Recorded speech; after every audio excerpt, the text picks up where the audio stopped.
So a couple of weeks ago, Alex Lamas, Sifu Lamas, one of the coolest guys I know in the Bond community, inadvertently posed a really interesting question. Who would win in a fight between James Bond and Jack Reacher? If you're remotely interested in this, and you should be, stay tuned and we'll have a chat. Hi guys, it's me. Grabbing a cup of coffee. We have a very important thing to discuss today. My old mate Alex Lamas, Sifu Lamas, who's got a wonderful YouTube channel called Say Yes to Adventure, awesome guy, posed a really interesting question in the comments. Who would win in a fight between Jack Reacher, Lee Child's amazing, very popular thriller character, and James Bond, the original popular modern day spy thriller character? Who would win in a fight between the two? Ooh, that's an interesting one. That's a really interesting one, and it's been spinning around in my brain for quite a while now, and I thought I wanted to make a video about it. So, black coffee in honor of Jack Reacher, because that's what he drinks. Let's talk about it. So, yeah, James Bond, Ian Fleming's legendary secret agent. He has appeared in 12 books by Ian Fleming, like more than a dozen books by other authors. He's also been in 25 movies, played by 5 different actors.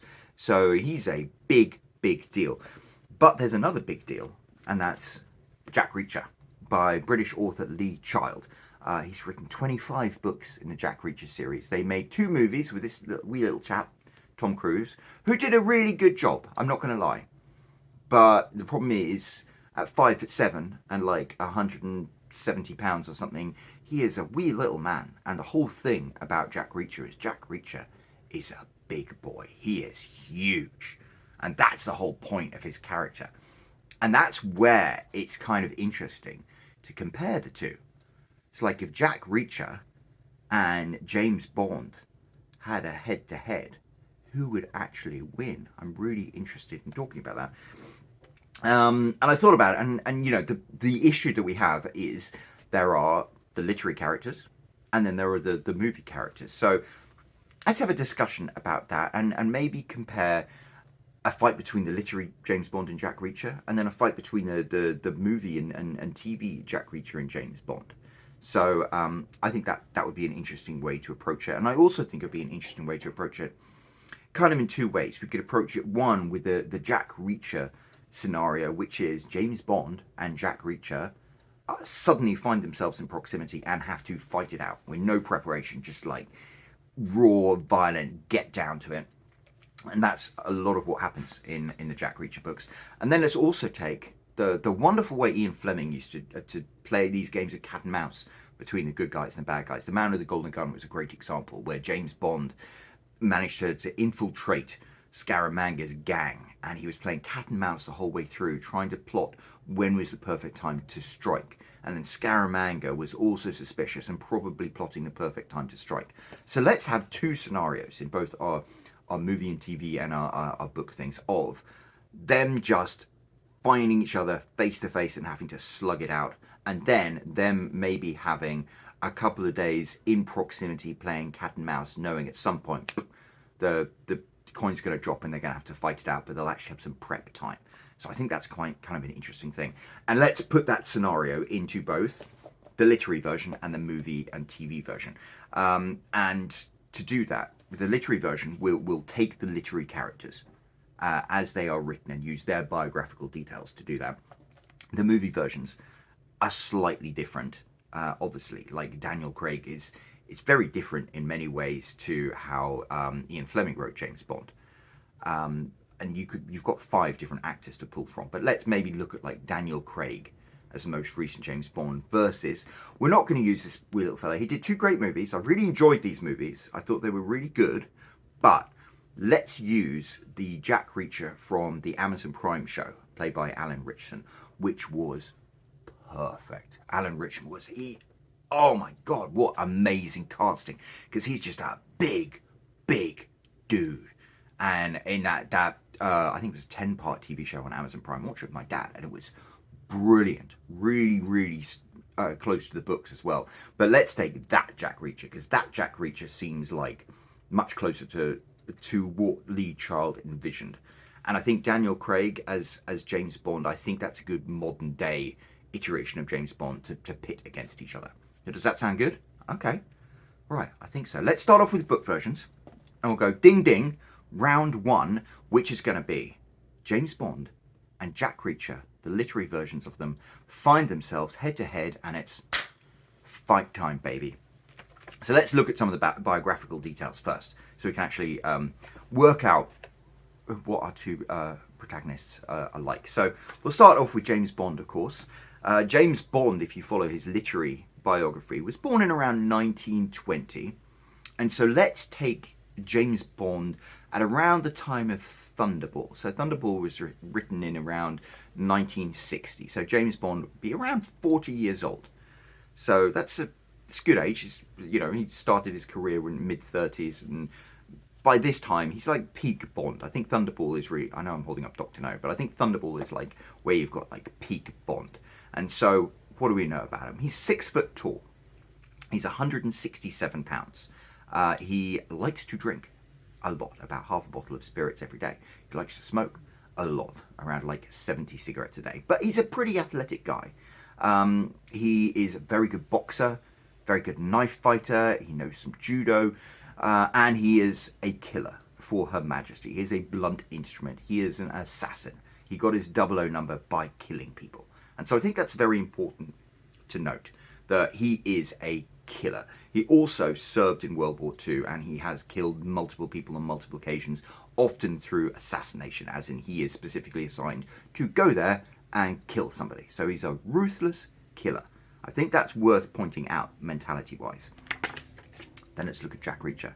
So Jack Reacher, if you read the books, was born in 1960, which would make it funny to think of, Jack Reacher now is in his 60s. But let's take him as well, at the age of around 40. So he served in the US Army for most of his career until he was 36. He was stationed, I think, all over the place, all over the world. But he spent most of his career as a military police investigator. And he was very, very efficient at that, got to the rank of major. He's a big fella. He is 6'5", and he weighs around 250 pounds. He has hands the size of dinner plates, a 50-inch chest. He's freaking enormous. And this was when Lee Child came up with the character Jack Reacher.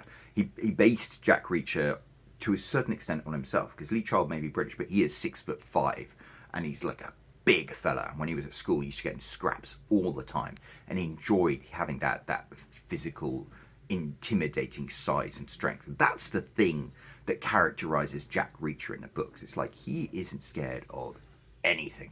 In fact, they even make a note of that when he was there was a scene, a sort of flashback, where Jack Reacher talks about how he watched a scary movie and was scared of the aliens in it, and then he was mad at the aliens having the ability to make him scared, so he turned that into like aggression. And that's the thing, he doesn't really fear anything.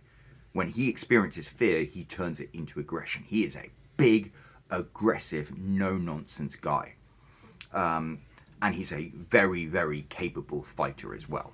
He, as far as I'm aware, he's not so much trained in any specific martial arts like James Bond is with his judo. Oh, judo, that's such a like 1950s, 60s, 70s type thing in England. It's like, judo! They made a spoof of it in Austin Powers. It's like judo chop, because of course you don't have a chop in judo. It's sort of throwing people using their body weight. But yeah, Jack Reacher isn't so much like specifically trained in a martial art, but he has army physical combat training, modern army physical combat training, which is very, very efficient. Like, I've seen a couple of occasions where like an MMA fighter, like really shit hot MMA fighter, has gone up against a guy who happens to be in the Rangers or something, and the guy in the Rangers has just demolished him, because they don't fuck around when they are teaching you combat skills in the US military. And he is a big, aggressive guy. So right off the bat, I think it's very clear that Jack Reacher has a major physical advantage over James Bond. Another major physical advantage is the fact that Jack Reacher is in pretty good shape at 40. He drinks, but not to excess. He has in the books, you'll read, he has a beer occasionally, and he has some whiskey occasionally, but he's not like James Bond. He's not an alcoholic. Likewise, he drinks coffee He likes his food. He eats a lot. He doesn't really exercise. And that's actually a canon thing. In Persuade and Never Look Back, two separate books, he mentions he doesn't really exercise. But when you have the physical fitness of the army and you happen to be a big, huge guy like that, and you live a nomadic lifestyle, so you're walking everywhere, you have a certain leanness and a certain fitness that I think maybe James Bond doesn't actually have. So when I think about it, these two, fight to the death, where they both have no prep time. They're just right there in front of each other. They turn around and it's like, boom, it's on. I don't think there's any question that the literary Jack Reacher would demolish James Bond. I think he would grab James Bond by the lapels of his Savile Row suit and just go like, because that's what Jack Reacher did. Jack Reacher in the books is like, I think they even call it, I think there was even a particular term that Lee Child said where he's just enormously proficient at physical violence. And he has a combat style like throwing a running chainsaw into a crowd. Yeah, with no prep time, out of the blue, I think Jack Reacher would demolish James Bond. Just from sheer physical size, aggression, and power. Boom, boom, boom. 2-3 hits, James Bond will be out. I think it would be different in our second scenario, where maybe they got some prep time. For some reason, 40-year-old James Bond, 40-year-old Jack Reacher, they're thrust into a situation together. They're playing cat and mouse the whole time. They have time to prepare for their inevitable confrontation. What would happen then? Who would have the edge? I'm going to give it to James Bond. I'm going to give it to James Bond because James Bond, at the end of the day, is a killer. He is an assassin. He is specifically trained and highly experienced in killing people. And he is very good he's an excellent marksman. He's a very good knife fighter. He's got little gadgets. He's got little spy things. He can plot out and plan a scenario where he intends to kill the other person. Whereas Jack Reacher is an ex-military policeman. He has the philosophy of like putting somebody down, making them not a physical threat anymore, which he is brutally efficient at. That's why I think he'd win a fight against James Bond if they had no prep time. But if James Bond did have some prep time, and he was able to just get like one blow in beforehand, it would probably be a deadly blow. It would probably be like a knife in the ribs or a gunshot in the back or something like that. I think James Bond's killer instinct means with prep time, he would have an advantage and probably take out Jack Reacher. It would be close though, not going to lie, because Jack Reacher is a very, very smart guy as well. He's a military policeman. He's an investigator. He's like a detective. He's very good reading humans and also reading numbers and things. So I think it would be very close, but I would say James Bond has the advantage. Okay, it's a face-up between the literary James Bond and the literary Jack Reacher, and I think it's one each for either of those things. Let's move on to the movie versions. Right, hang on a second. Got my little crib notes here. Okay, so the movie versions, I think we've got a completely different scenario to examine here, but let's do the same things. We'll do James Bond and Jack Reacher just find themselves head to head, have to fight it out, and then James Bond and Jack Reacher have some prep time beforehand. So you could take any of the actors for James Bond.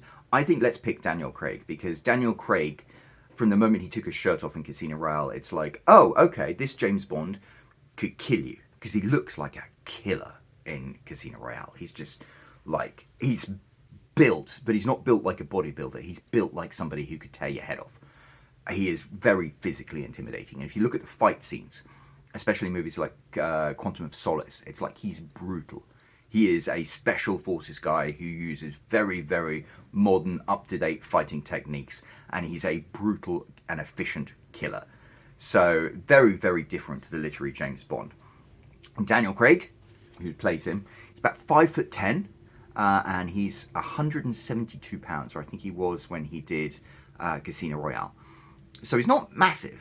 I mean, actually, he's a little smaller than me, and he's about the same weight as me, but all of the stuff that's chub in me, being a chubby monkey, he is like rock solid muscle with Daniel Craig. So I think he is a very, very, very like intimidating character.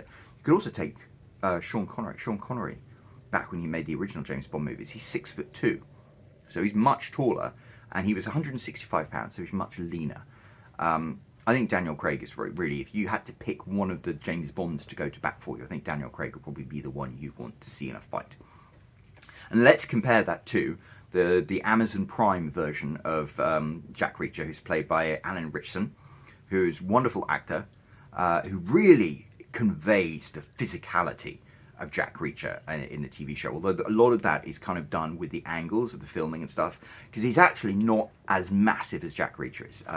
Alan Ritchson is 6'2", so he's still a big boy, but he's not massive, and he's about 196 pounds, so nearly 200 pounds. So again, he's a bigger boy, but he's not like absurd. But in the TV show, they use angles and they like stand him up higher than other people, and they make a lot of effort to make him appear really physically intimidating compared to other people. So, you know, let's add a couple of imaginary inches and maybe 20 imaginary pounds to Alan Ritchson when we're talking about his on-screen portrayal of Jack Reacher.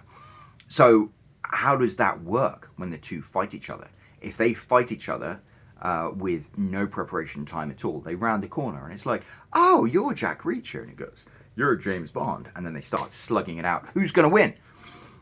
And I think that's interesting. I think initially the advantage would definitely go to Jack Reacher, because Jack Reacher will probably do the same thing, grab James Bond by the lapels of his Tom Ford suit and headbutt him, and then start slapping him around with those dinner plate sized hands. But the thing is that the James Bond that we see in Casino Royale and Quantum of Solace and Skyfall and stuff, he is a much more brutal, highly trained, efficient, special forces type operative than the ones we see in the book, because the movies are from a different generation. So I think, having watched the movies where James Bond fights more physically intimidating foes, like Mr. Hinks in Spectre, James Bond probably could hold his own. And I think the longer the fight goes on, just James Bond's brutality and his willingness to kill somebody. There's that scene in Quantum of Solace. You know, he stabs the guy in the leg and then holds his leg up and holds him down so he bleeds out. It's like, that's the kind of... James Bond is like, I'm going to freaking kill you. Whereas Jack Reacher is, I'm going to put you down until you can't hurt me anymore. And I just think that killer instinct might give James Bond an advantage. I don't know how much of an advantage. I'm going to say, let's call that one a draw. Should we call that one a draw? I think let's call that one a draw. I think you could argue that Jack Reacher would, you know, have a major advantage physicality-wise over James Bond. But James Bond is an assassin, and also in the movies, you know, he fights bigger people than him on a frequent basis, and he always wins. Because he's James Bond, and he always wins. And there's always some way that he manages to wriggle out of things. Like in Spectre, where he's fighting Hinks. You know, he shoots Hinks, he stabs Hinks, but then Hinks and gets sucked out of the train because he gets attached to a beer keg or something. So there's always some way that James Bond turns the tables and gets, like, plot armor to protect him. So I call it a draw. What about if they had some prep time? Imagine a movie. God, can you imagine a movie? Alan Ritchson versus Daniel Craig, and they're like plotting against each other, trying to figure things out. Who would have the advantage then? And that's a tricky one, because Alan Ritchson as Jack Reacher really portrays him as like a smart, clever guy who notices details. So I think he would be able to, like, maybe come up with some ways to defend himself if he thought the fight with James Bond was going to go down. James Bond, again, is that trained, efficient assassin killer who wouldn't be thinking of, if we get into a fight, how am I going to stop this guy being a threat? It's like, if we have a fight, how am I going to kill this guy? I think it all comes down to that killer instinct. Jack Reacher isn't a killer, whereas James Bond is. And the literary version is easy to just say that Jack Reacher's like physicality really gives him that advantage. You don't have that advantage so much when you're looking at the movie and the TV versions. I think at the end of the day, with prep time, I would probably give that fight to James Bond. But once again, it comes to just that killer instinct and preparing for a confrontation, knowing that you have to kill the other guy. I think that's what it all comes down to. At the end of the day, everything's down to mindset. The worst person you could go up against is somebody who's got nothing to lose or is playing for like keeps. So I think James Bond would have an advantage over Jack Reacher if he had that prep time. Still thinking that it would be a draw if they had to play off against each other just because of James Bond's killer instinct. So yeah. So we've got the 4 possible scenarios. Oh, I can't count. Literary James Bond versus literary Jack Reacher. Face-off confrontation. Jack Reacher instantly wins. With prep time, I think literary James Bond wins. I think when it comes to the movie and TV versions, no holds barred fight with no prep time, I think it's a draw. Maybe slight advantage to Jack Reacher, but maybe a draw. And then when it comes to the prep time, I think James Bond wins. So I think ultimately, out of these 4 scenarios, James Bond scores 2, Jack Reacher scores 1, maybe 1.5. So I think James Bond has the edge. And I think I feel quite good about making that call based on these 4 scenarios. But I would love to know what you think. Do you think Jack Reacher could beat James Bond if it came to a confrontation? Do you think James Bond could beat Jack Reacher if it came to like a game of cat and mouse that played out over the course of a couple of days? I'd love to know your thoughts, because you might disagree with me. You might have some very good thoughts on that you disagree with. Wouldn't it be interesting? Wouldn't it be interesting to ask like a writer like Lee Child, who do you think would win? I think that'd be really interesting. I think Lee Child is a really good writer. He's moved to Wyoming, I believe. I love Wyoming. Oh, I went there. I left my heart in Wyoming. So it was so weird reading about Lee Child now living in Wyoming. I'm like, you as a British guy coming to America, I can completely understand why you fell in love with that place. So yeah, I would be really interested to know what Lee Child thinks, whether Lee Child thinks Jack Reacher could beat James Bond or not. But let me know your thoughts in the comment section down below. Yeah, it's an interesting puzzle to ponder. And I would love to know whether you think that James Bond would end up the victor like I do. Anyway, let me know, and I will be back with another video very soon. And until then, ciao. I'm Roland Hume. I've sold 67,000 copies of my books. If you want to find out how I did it, I've got the link right here you can click. And otherwise, don't forget to subscribe. I've got more videos coming soon. Thank you.